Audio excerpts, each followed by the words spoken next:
हो, जनता के बीच में हो गए शोर हो। पप्पू यादव जिंदाबाद जिंदाबाद जिंदाबाद। पप्पू यादव जी कहे हाथ जोर हो, जनता के बीच में हो गए शोर हो।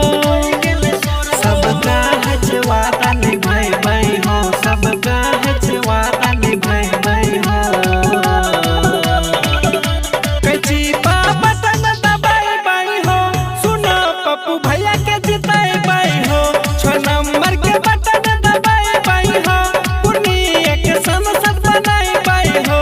कैची पा बटन दबाई हो, सुनो पप्पू भैया के जिताई हो।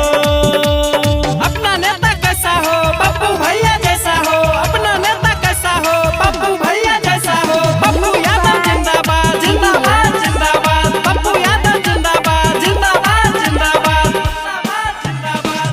पब्लिक चाहते जकरा होता विजेता, पप्पू यादव से बढ़िया छावा नहीं कोई नेता।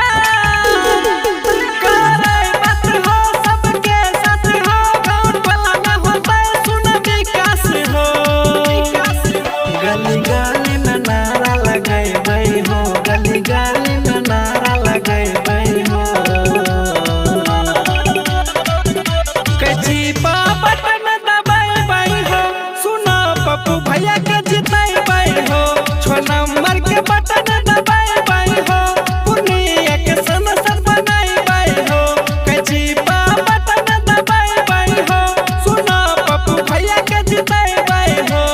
अपना नेता कैसा हो पप्पू भैया जैसा हो, अपना नेता कैसा हो पप्पू भैया जैसा हो। पप्पू यादव जिंदाबाद जिंदाबाद जिंदाबाद। पप्पू यादव जिंदाबाद जिंदाबाद जिंदाबाद जिंदाबाद। राइटर नंदराज करे छै सपोर्ट हो, मुन बिहारी दे तो कैची छाप